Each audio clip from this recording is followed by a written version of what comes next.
Buti na lang lahat ng din pinupuntahan kong lane tama. Hanggang sa ma-reach na namin ang lane sa field. That we can do better. We can have a heart of gold. Illinois, kanina pa kami na Illinois. Mga lakat yung papel na mga buya-buyaan. So we got our kiss! Good morning, everyone! Welcome back to another episode of our Moving Diaries, and today is our moving day! We're going to Georgia! Goodbye, Sioux Falls! And it's already 6:24. Our target was 5 AM, pero alam ko namang hindi magkakatotoo yung 5 AM. Dahil tayo po ay madami pang mga pinagtatapon na gamit. Punta muna tayo kay Daddy kasi i-guide ko daw siya sa paglabas. Dahil malaki ang kanyang dalahin. Are you guys ready?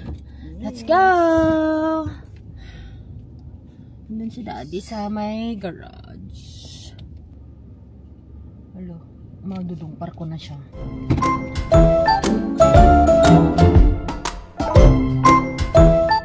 Hello guys! Dito pa lang ata kami sa Iowa, and the time is 8:23. And mag-stop lang kami ito. Ang cozy naman ng ano, naka-onesies ka pa din. Sige, okay lang yan anak ko kasi malamig pa. Nag-stop lang kami for breakfast. How was your sleep, Baningning? Why? Nanangami nga kayat kasi may gawgawid mo ka na.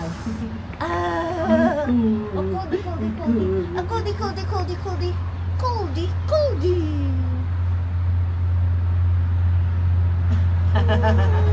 Ni mamang magamin, loko-lokwan na magamin. Niloloko ka ng lala mo? Bye-bye. Bye-bye. Say bye-bye, lala. Bye! Happy siya na, alis ka na. Kain muna tayo guys. Mine is the spinach Dijon. Si mother naman ay Caesar salad with chicken. Kay daddy naman ay turkey cheddar sliders. Hindi appetizing yung sa'yo daddy. Sana masarap yung Dijon. Hindi pa ako nag-try ng Dijon eh. Tingnan mo parang may cranberry pa to. And nuts. Ay, may fork! Is it fun there? Masarap pala tong Dijon. Malamis-lamis. Yeah.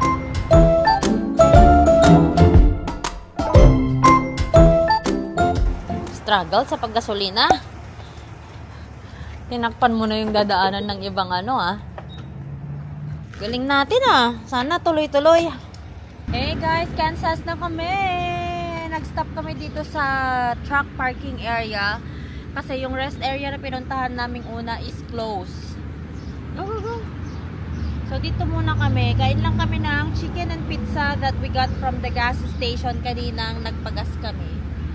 Ay, ang sakit ng mata ko. Ng ulo ko. I'm gonna take a look later. Oh, we got chicken for you, Baningning. Let's pray. Thank you, Heavenly Father, for the safe travel. For the thank you for this food. May bless us all to give us nourishment in our body. Let's pray. Amen. Ranch dip for the chicken. And then mayonnaise for the ano.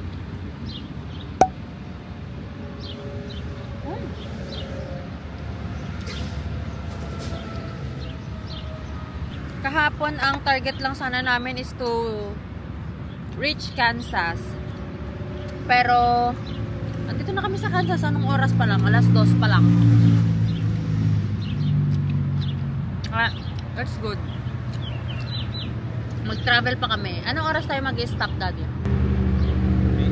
8? Oo, makineration lang. Yung Baningning namin, ayaw na niya kay Miss Rachel. Ayaw na niyang magsulat. Lahat na ng activities na gawan. Pati libro niya, ayaw na din niya. Kaya ang ending, natulog na lang siya. Pinagdidik mo. Ito yung chicken. Dapat lagi magagatang na bre. Kaya nga, niluto nila. Dapat kasi may ano sana sila, yung luto na para pag nagmamadali ka. Hindi naman kasi natin kabisado dito. Di ba may nakalagay doon na yung exit na yun may McDonald's? Eh, alangan naman pumunta ka pa na pumunta sa McDo. Hanapin mo ba yung McDo? Nakakauhaw. Buti sana ako, wala tayong trailer.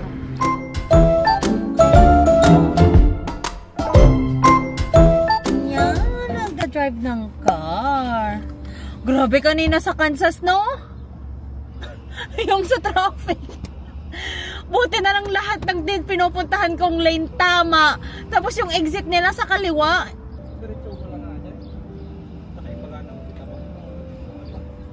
Unang very confusing. There are a lot of cars already. Buti. Ikaw naman yung sinisingitan nila. Pinagbibigyan kita ng space mo.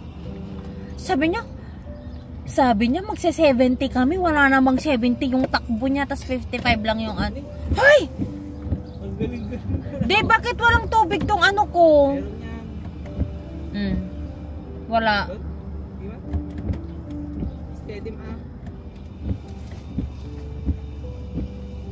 Dito ka! Para matalsik lang. Go na to your car seat. Nabore na ito kanina. Nag-iiyak na siya. Pinatugtog ko na nga yung ano niya eh. Yung shhh. Wala pa rin. Wala pa rin. Hoy, wag kang napipindot, mama. Hello guys. So, stop muna tayo for the night. And, naka-check-in na kami sa hotel para makapagpahinga lang ng konti before we continue our travel for tomorrow. So, siguro bukas maghapon kami na magta-travel hanggang sa ma-reach na namin ang Gainesville. Tapos, dahil pagdating namin doon ay for sure sarado na ang office, doon na kami sa Gainesville. Tapos doon na kami mag-check-in and then wait for the morning para makuha namin yung susi from the apartment manager. Kasi hindi kasi sila pumayag na ibigay sana kay ate siya yung susi. Kailangan daw talaga kung sino yung tenant, sa kanila daw kasi ibibigay yung susi. Which is okay, for safety reason din siguro nila, ganun. So, aantayin pa namin na mag-open sila. They're gonna be there at 8:30, ganun. Or 9. Something like that. So, yun. Ano kami. Doon na lang siguro kami mag-check-in. Actually, yung unang plan namin ni Daddy for today, dahil nga mabagal lang talaga dapat yung speed namin. 55 lang kami kanina talagang morning eh. Pero nung natry namin na pwede naman palang 870. Kaya naman, kasi ang daming ang bibilis na nakayuhol. Kaya yun, nakarating kami dito. Pero ang original plan sana is for today hanggang ano lang sana kami, Kansas. So, nalagpasan namin ang Kansas. Nakarating na kami dito sa Columbia. And kaninang nasa Kansas kami, gusto sana namin hanggang St. Louis, Missouri na sana kami. Kaso, hindi na talaga kaya ng energy. Kasi nag-iiyak na si Mishi. Ano na, mahirap na. Basta no ni Daddy, baring rin. Ay, Mishi, babe. Alas 6 pala, alis ah. Hello guys! Kami po ay nakalagpas na ng Missouri. Andito na kami sa Illinois. So, next state will be Tennessee and then Georgia. So, tinatry namin na ma-reach sana namin ng Gainesville tonight. Pero hindi ko alam eh, kasi sa Atlanta matraffic din. Actually, ang daming mga ginagawang daan. Tapos, grabe kanina yung drive sa Missouri. Ay, nakakaloka. If ever man, natutuloy-tuloy kami, 9 hours and 6 minutes pa din. Bakit ganun? Traffic kasi, 10:30 PM. Dapat mag-stop na tayo somewhere. Sa ano? Atlanta kaya. Dapat before 8 mag-stop na tayo. Anyway, Wait lang, isip ko pa dati ba? para at least bukas malapit na lang yung drive namin. haba ng biyahe, sis. This is 1,250 miles away from Sioux Falls sa bahay namin. First time ko na mas malayo pa to kaysa sa drive namin dati sa Canada. Sa Canada kasi 700 something lang eh. Coast to coast kasi kami from Midwest to Southeast. Are you ready? Tinima. So, tara na guys, drive na tayo. Napakahaba naman ng Illinois. Kanina pa kami na Illinois. Missy, Illinois pa rin. Missy, come back here. Dahil pa mo tita mag-change na siya. So, Nashville tayo titigil. Tingnan ko nga. Look at the bird. Kung Nashville tayo, ilang oras pa? Ay, 126 so 3 hours pa. Daming traffic. So 7 tayo dyan. Tapos 4 hours. 4 hours yung travel from Nashville to Gainesville. Ay, grabe, nakakapagod.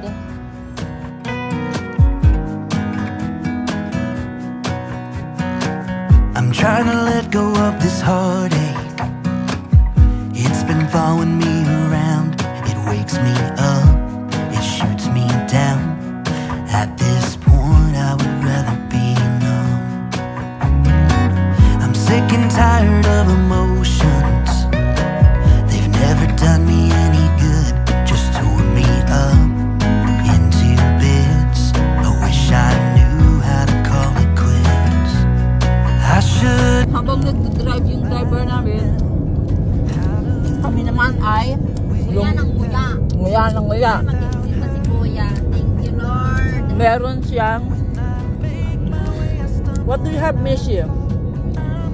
Nuggets, chicken nuggets, and I have popcorn. Yay! Okay? 5 more hours, Gainesville. Pero bukas na lang pala yung iba. Anong daan dito sa Tennessee is nice. Yeah. I like the nature here.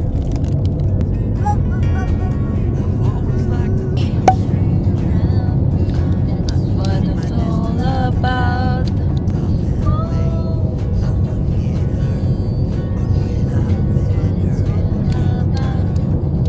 Turn around. Ooh, pokey-pokey.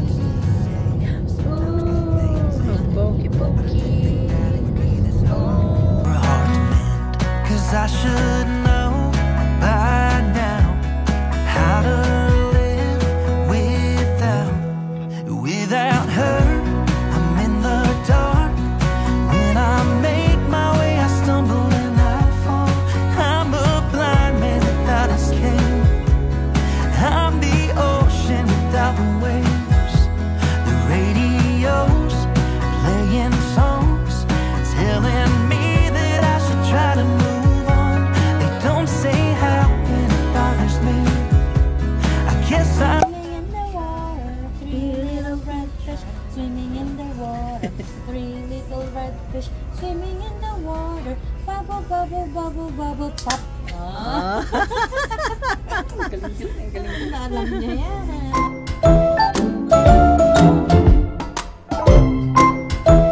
Hey everyone! So, nandito na naman po kami sa hotel.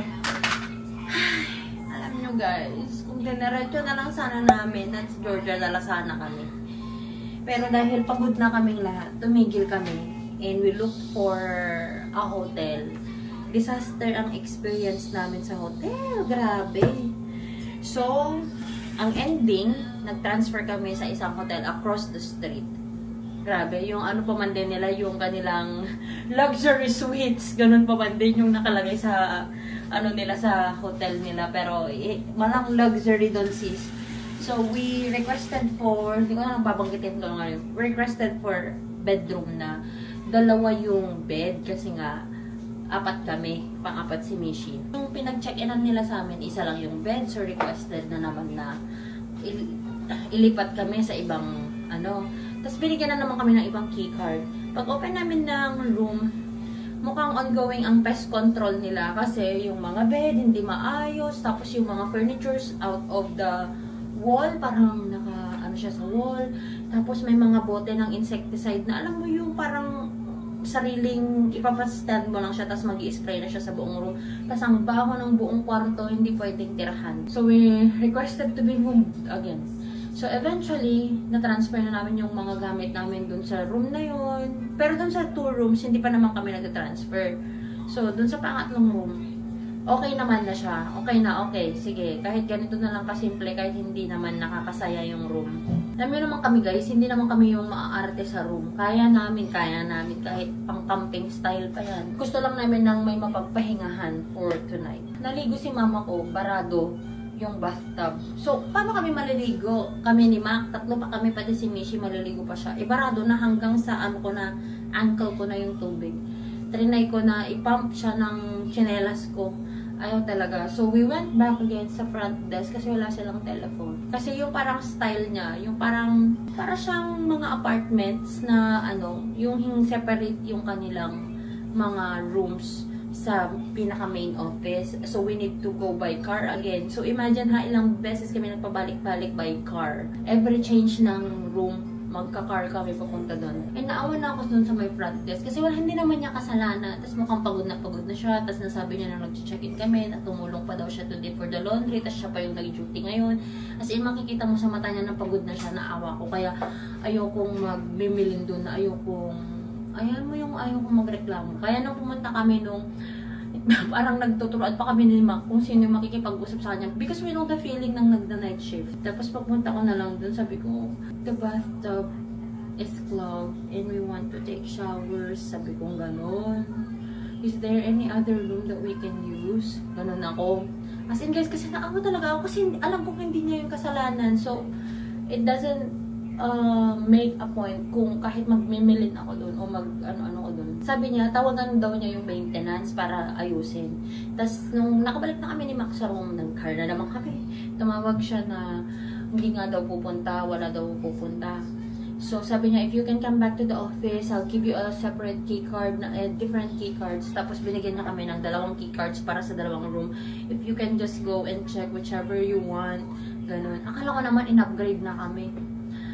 Pero feeling ko pare-parehas lang talaga. Siguro yung iba, wala silang mga reklamo kasi 1 bed lang. Kami kasi naghahanap kami ng 2 beds. Tapos pina-check namin yung 116 and 117 na room. 116 is not prepared, walang sheets, walang yung dirty sheets pa niya nandito sa gilid, malapit sa bathroom.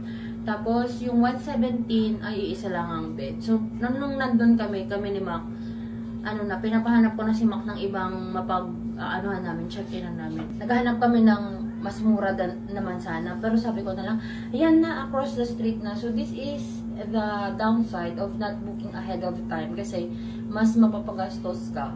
But the downside naman, kapag mag-book kami ng ahead of time, hahabulin namin yung oras namin. Papunta lang doon. So, kahit hindi mo na mahabol, kahit late ka na, or kahit pagod ka na, kailangan mong pumunta dun sa binook mo, or mabibitin, or kulang sa oras, yung pwede pa sanang mag-travel kayo, kaso na-reach nyo na yung destination na yun. Sayang yung time ba na mag-travel? Parang ganun. So, we opted na hindi kami mag-book ahead of time. But this is the downside. But anyway, we transferred na lang. Sabi ko na lang, ako na nakipag-usap. Actually, binibigyan ko pa rin ng benefit of the doubt. Or parang kasi naawa talaga ako dun sana sa front desk. So, tinawag ko si Mac, what if bigyan niya sa atin yung susi ng next room. Tapos maligo lang tayo doon. Sabi ko na lang. And then, kasi yung bathtub lang naman yung problema. Okay naman yung sink. What if maligo lang tayo sa kabilang room. Tapos babalik na lang tayo sa room natin. For the, sleeping. Kasi maliligo lang naman sa kabilang room. Sabi ni Mac, hindi. Lumipat na tayo. Lumipat na kami. Pero kung if it's the old Mia, ay nako, magmimilin ako doon. Pero, nawa ko sa babae. Tapos, sabi ko pa man din nung una, get some rest. Sabi ko pa man din nung nag-check-in kami nung una. So, tsaka talagang pagod na pagod yung itsura niya. Tapos, she was so apologetic. Tapos, sabi niya nung binigyan niya yung key ng 2 room na last na pinakita niya sa amin. Kasi wala din siyang ibang kasama. Siya lang kasi. I really apologize. I'm really sorry. I'm gonna ask my manager na bigyan kayo ng discount on this, ganito, ganyan, sabi niya. So, ako naman, okay, nakatipid kami. Yung pala, mas makapagastos talaga kami. So, pag tumawag si Mac, binigyan kami ng offer na 200 something. Basta medyo mataas siya. Tapos, nung pagdating ko na dito, kasi nauna na kami dito, kasi guys, mag-alas 12 na. Tapos, nauna na kaming nag-cross dito, kami nila mama ko, tsaka si Mishi, kasi naantok na si Mishi talaga. Si Mac, naiwan siya doon, kinakarga niya ulit yung mga gamit namin. And very hassle talaga siya, kasi nga, yung mga gamit namin, each gamit, meron talaga siyang proper position for them to fit in the car. So, nakaka-hassle talaga na mag-transfer ka na naman. Tapos, binalik na naman namin dito. Tapos, itong hotel na to, unfortunately, nakuha namin is second floor. So, nagbuhat na naman kami. Wala silang elevator kasi yung ano nila is yung parang mga apartment style na ano.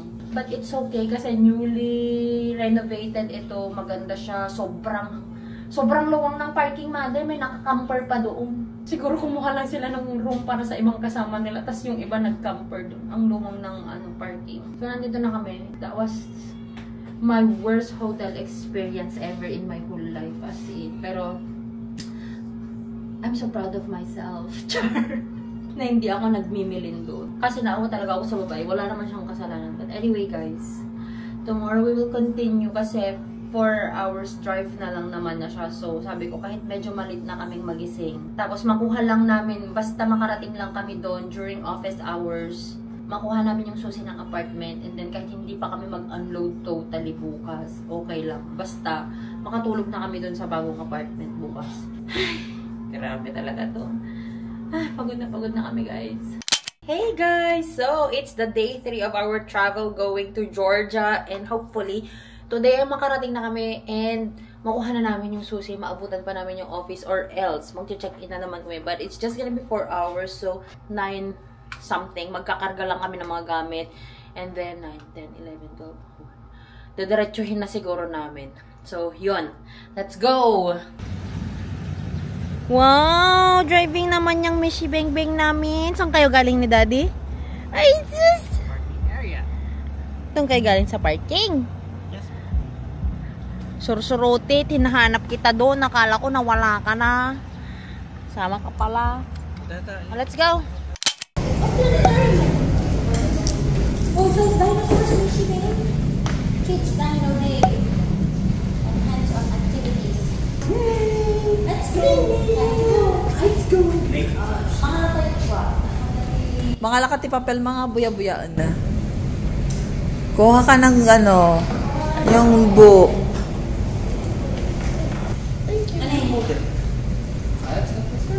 Yung very colorful. For entertainment. Car entertainment.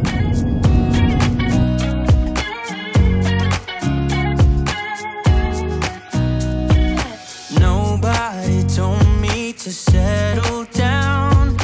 Day nights and late nights don't get around. But there's something about you I like, about you I like.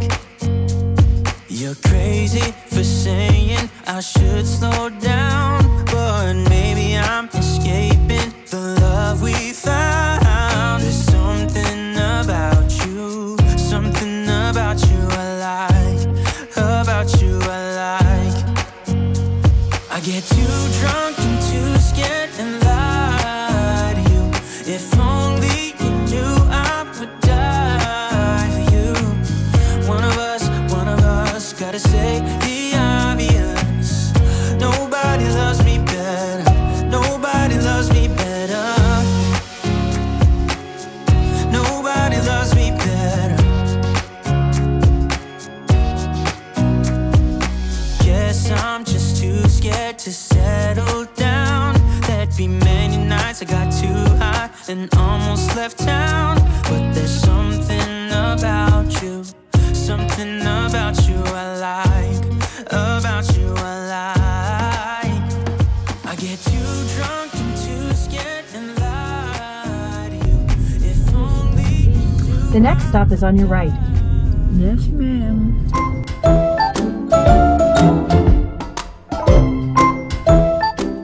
Wow!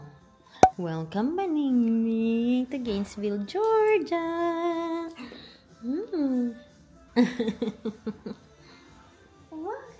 What? Mishi Beng. Golf cart ang Mishi Beng. Yay!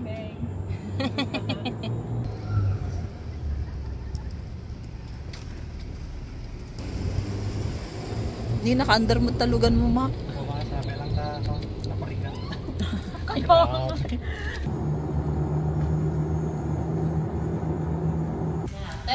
Mabalinting lukot sa ditaingan. Tay karuwar nga gluto. Hey guys! We got our kiss! Pero hindi happy yung nagbigay ng kiss namin kasi daw wala daw yung nag-assist sa amin sa application namin. Kasi hindi niya na-prepare yung apartment for our move-in. Kasi hindi daw ganun yung standard nila. Well, okay naman. Okay lang naman. Pero siguro, aywan ko, baka may mga move-in things sila para sa, kasi dati doon sa apartment namin, may mga free stuff pa sila eh. So, dahil daw wala yung mga ganun, hindi na-prepare yung aming apartment and all of that, meron na kaming credit na $100 and she was so apologetic kasi itong building namin is the luxury building nila, so she wasn't happy. Tapos sabi niya naka-open pa yung door daw dun sa balcony namin and kaya tuloy may mga pumasok na bugs, ayan, so hindi siya happy. So sabi niya, I apologize for everything na ganito yung nadatnan ninyo, pero okay naman, malinis naman. Pero yun nga lang siguro, hindi kasi sa kanilang standard. Tapos parang amoy kulob tuloy, ganun. Kasi umuulan, tapos nakabukas yung door. Umuulan the past few days daw. So thank you so much everyone for joining us sa aming travel from South Dakota to Georgia. Oh my gosh, it's so surreal. Nandito na kami. We traveled for 1,250 miles. Ito na yung pinakamahabang drive ko guys sa buong buhay ko. Mas malayo pa to kaysa nung pumunta kaming Canada. And sa next vlog makikita nyo na yung aming room tour. Ay, nakaka-happy. Yung house tour, empty apartment tour namin. So abangan nyo sa aming next vlog ang empty apartment tour. Yep, tara na, let's go! So ayun lang guys, thank you so much everyone for watching. I hope you enjoyed watching this video and I hope nasamahan nyo pa rin kami sa aming mga moving diaries and other vlogs. And if you haven't followed me yet on my Instagram and on my Facebook, the name is Joy of Mia. And if you haven't subscribed to this channel yet, please do subscribe and hit the notification bell button para lagi kayo ma-update every time that I upload a video here in this channel. I'll see you guys on our next one. Bye! We can do better. We can be setting go. We understand right down to the soul that we can do better. We can have a high